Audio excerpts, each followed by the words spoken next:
उतना ही बोलेंगे जितना लिख के लाए। सम्मानित मंच और सामने बैठे सभागार में उपस्थित साहित्य प्रेमी सुधीजन, विद्यार्थीगण और सभी श्रोताओं, शहर समता विचार मंच द्वारा आयोजित कन्हैयालाल स्मृति सम्मान 2026 का अवसर है। हास परिहास के साथ संचालन करता यहाँ पे उपस्थित है।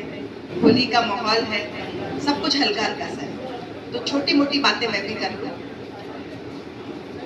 कर्मठ पत्रकार के रूप में जो एक छवि है भाई उमेश जी की, वो सब जानते हैं। अपने पिता की स्मृति को प्रतिवर्ष वो इस तरीके से याद करते हैं कि सबको पुरस्कृत करते हैं, 5 विधाओं में 5 लोगों को, 5 साहित्यकारों को। तो ये मैं मानती हूँ कि एक पुत्र की अपने पिता के प्रति सच्ची श्रद्धांजलि है। मैं कन्हैयालाल जी को उनके प्रति श्रद्धांजलि अर्पित करती हूँ, नमन करती हूँ और भाई उमेश जी को साधुवाद देते हैं। आज का ये सम्मान, चूंकि सुन लो भाई, 2 शब्द हम भी कह के जा रहे हैं, मर्जी नहीं है तो छोड़ दे रहे हैं। नाटक, कहानी, कविता, उपन्यास और आलोचना 5 विधाओं में दिया गया है और जिनको पुरस्कार मिला है उन सबके नाम से सब परिचित अब तक हो चुके हैं। मैं 2 नाम के अलावा 2-3 नामों से परिचित नहीं थी, आज यहाँ पे आने पे उनसे परिचय हुआ। गणेशन जी को और रवि जी को जानती थी, बाकी धीरज श्रीवास्तव जी से, राहुल शुक्ला जी से और अभिनव सिन्हा जी से रूबरू होने का अवसर यहाँ पे आकर के मिला। और आप 5 को, जो पंच साहित्यकार हैं, आपको बहुत बहुत बधाई। और मैंने अभी भी नोट किया भाई से पूछ करके, उमेश जी से, तो आप देखिए कि वैरायटी है।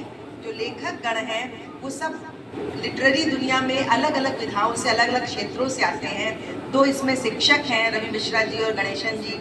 अभिनव सिन्हा जी पत्रकार हैं, धीरज श्रीवास्तव जी नवगीतकार हैं, राहुल शुक्ल जी चिकित्सा क्षेत्र से आते हैं। तो यानी कि लेखनी किसी क्षेत्र विशेष का मोहताज नहीं होती है, कोई भी कुछ भी लिख सकता है।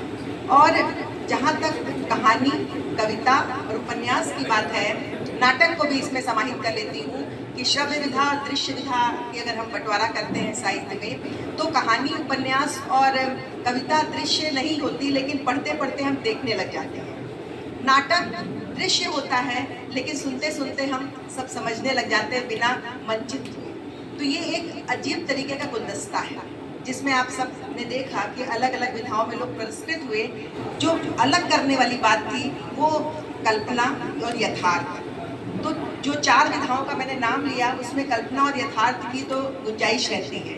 कहानी में भी है, कविता में भी है, नाटकों में भी है, उपन्यासों में भी है कि हम बहुत सारी चीज़ें ला सकते हैं। लेकिन एक आलोचना विधा ऐसी है जिसमें कल्पना की कोई गुंजाइश नहीं है। तो अपेक्षाकृत अन्य विधाओं से आलोचना को थोड़ा कठिन माना जाता है और उसमें निश्चित रूप से मूल्यांकन कठिन रहा होगा, ये मैं मान सकती हूँ। लेकिन एक बात आपको बता दूँ कि 20वीं शताब्दी उत्तरार्ध से पहले आलोचना साहित्य की विधा नहीं थी, मानी ही नहीं गई थी।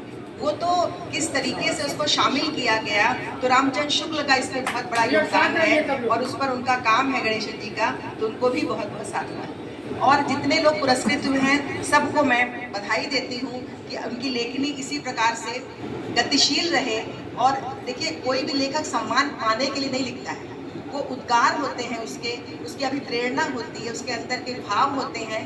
अगर वो सम्मानित हो जाएं तो सम्मान देने वाला भी सम्मानित होता है। तो आज हम सब सम्मानित हुए हैं, ये संस्था सम्मानित हुई है, ये स्थान सम्मानित हुआ है, इसलिए हम सब के लिए बहुत बहुत साधुवाद। धन्यवाद।